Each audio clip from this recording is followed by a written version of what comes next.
Assalamualaikum warahmatullahi wabarakatuh.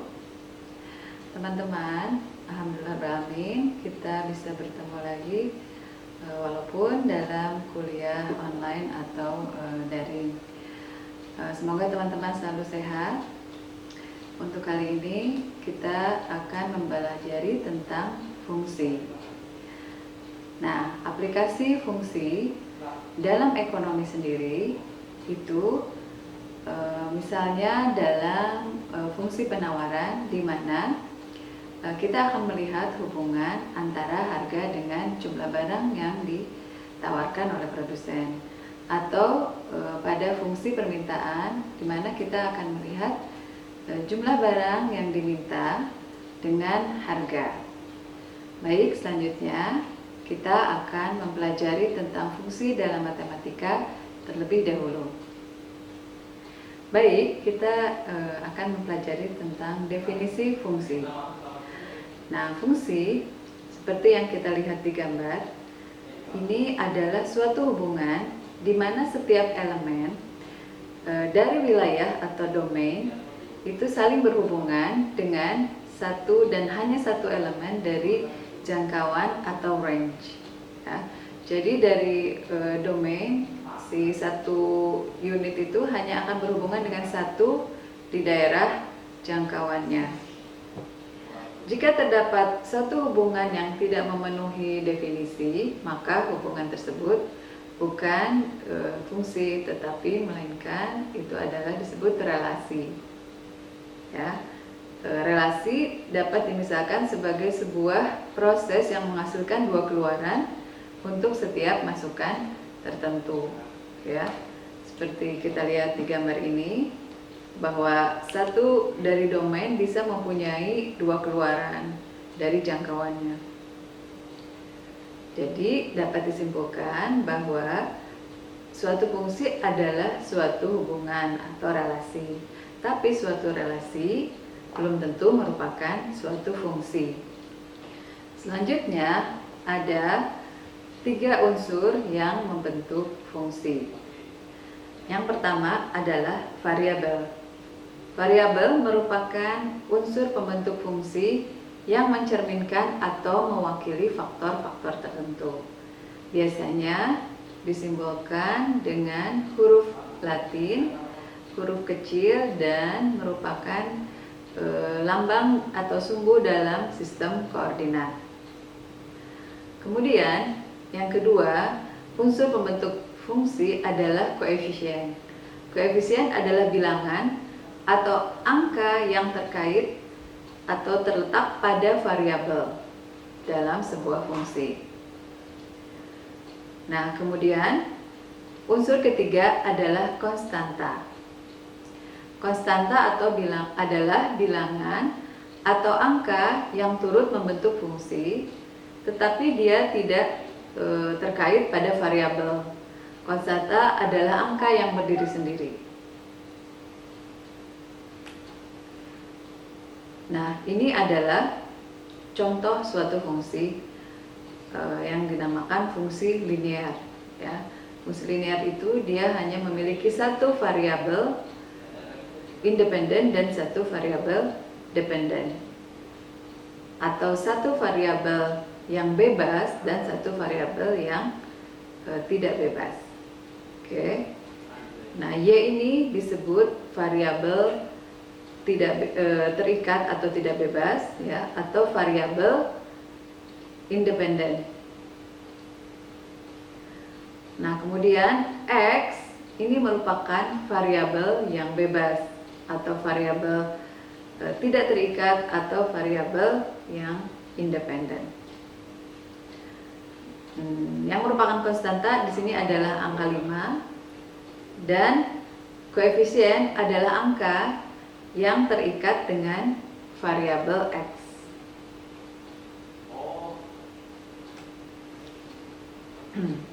Nah, seperti yang saya ceritakan tadi, bahwa fungsi linear itu hanya mempunyai satu variabel bebas dan berpangkat 1 pada variabel tersebut.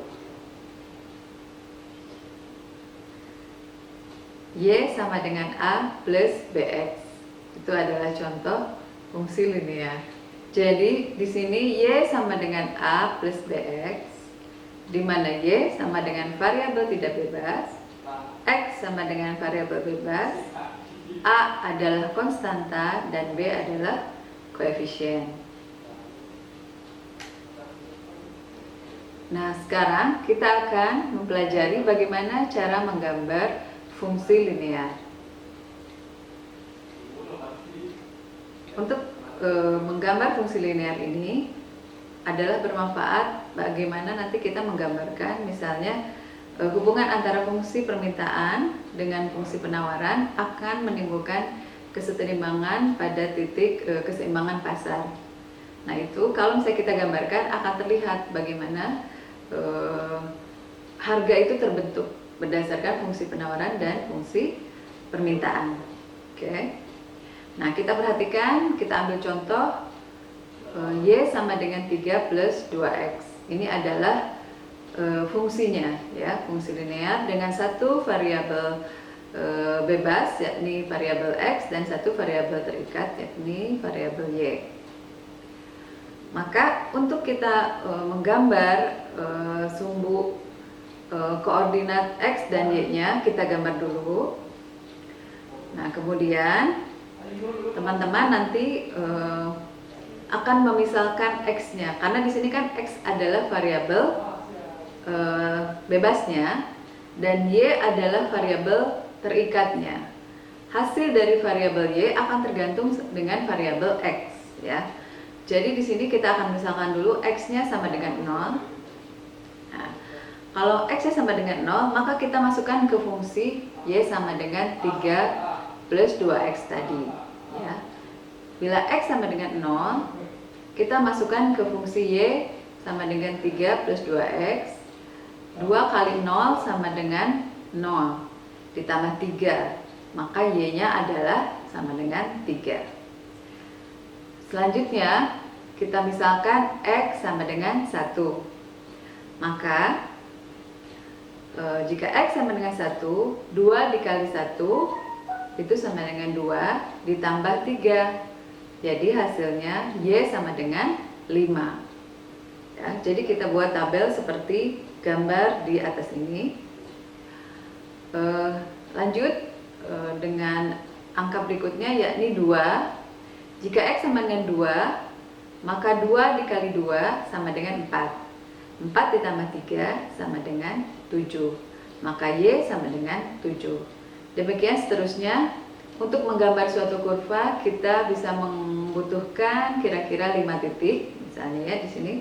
Maka kita akan mengambil X sampai sama dengan 4. Lalu Y-nya di situ kita hitung, Y-nya sama dengan 11.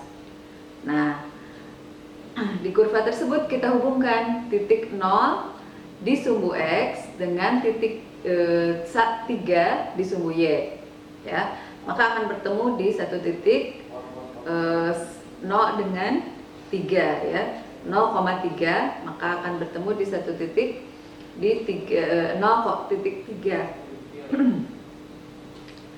Nah, selanjutnya kita juga akan mempertemukan titik X sama dengan 1 dengan titik Y sama dengan 5. Nah, demikian seterusnya, titik-titik tersebut akan kita tarik garis antara titik awal dengan titik akhir, ya. Kita tadi sudah punya 5 titik, maka hubungkan. Nah, kemudian jadilah itu adalah garis yang menggambarkan persamaan Y sama dengan 3 plus 2X. Garis tersebut punya kemiringan, kemudian dia berada di wilayah kuadran 1, ya, di mana dua-duanya positif, ya, X dan Y-nya di daerah yang positif. Gambarnya adalah seperti terlihat di slide berikut. Baik, kita sudah mempelajari tentang bagaimana cara menggambar fungsi linear ke dalam koordinat sumbu X dan Y. Maka kita akan sekarang latihan dulu, ya, latihan bagaimana menggambar fungsi-fungsi berikut ini. Nomor 1, Y sama dengan 2X. Nomor 2, Y sama dengan 8 min 2x. Selanjutnya Y sama dengan 2x plus 3 dan Y sama dengan min 2x plus 3. Teman-teman kerjakan, latihan nanti dikumpulkan ya. Nah, selanjutnya adalah persoalannya bagaimana menentukan persamaan garis bila diketahui dua koordinat titik ya, atau satu titik dan satu kemiringan ya. Ada dua rumus. Pertama, metode dua titik. Metode titik ini rumusnya adalah Y min Y1 dibagi Y2 min Y1 sama dengan X min X1 dibagi X2 min X1. Nah, kita bisa menggambar suatu persamaan garis dari dua titik koordinat ini. Atau satu lagi rumusnya, bila diketahui hanya satu titik tapi diperlukan keterangan lain yaitu satu kemiringan ya. Rumusnya adalah Y min Y1 sama dengan M atau gradien dikali X min X1 ya. Selanjutnya akan saya terangkan bagaimana cara mencari persamaan garis dengan metode dua titik koordinat ya. Baik, selanjutnya kita lihat bagaimana cara mengerjakannya. Baiklah, sekarang kita akan latihan mengerjakan soal tentang persamaan garis. Jadi bila diketahui dua koordinat titik, maka kita akan bisa menentukan persamaan garis linearnya. Ya, misalnya contoh. Diketahui titik A itu koordinatnya adalah 2,3 dan B titik koordinatnya 6,5.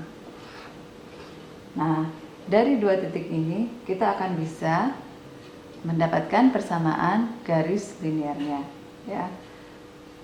Dari dua titik ini kita tahu bahwa yang ini adalah, kita misalkan X1, kemudian yang ini Y1, B 6,5, maka 6 ini adalah X2 dan 5 adalah Y2. Nah, karena kita sudah memperoleh informasi ini, maka langsung kita masukkan ke rumus persamaan garis, yakni Y min Y1 dibagi dengan Y1 min Y2, ini sama dengan min ya, sama dengan X min X1 dibagi dengan X1 min X2. Seperti itu. Ini adalah rumusnya. Maka kita tinggal memasukkan koordinat X1 ke rumus X1, Y1 ke Y1, demikian seterusnya, sehingga hasilnya seperti ini.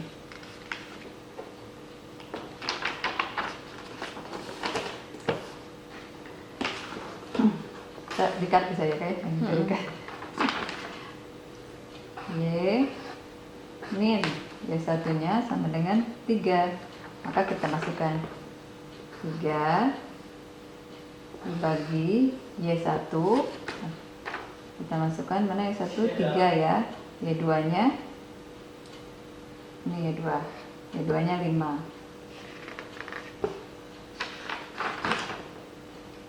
3 min 5 sama dengan X nya tetap sebagai variabel, min X1 nya adalah 2, X2 nya adalah 6, min 2 dibagi 2 min 6, betulkah? X1 min X2. Oke, betul ya. Nah, lalu kita hitung persamaan ini, kita lanjutkan ya. Y min 3 dibagi 2 sama dengan X min 2 dibagi min 4. Ya, ini 3 min 5 adalah min 2. Oke. Selanjutnya kita selesaikan persamaan ini. kita kali silang ya, min 2 dikali ke atas, kemudian min 4 dikali ke atas juga. Jadi selanjutnya min 4 dikali Y min 3 ya, sama dengan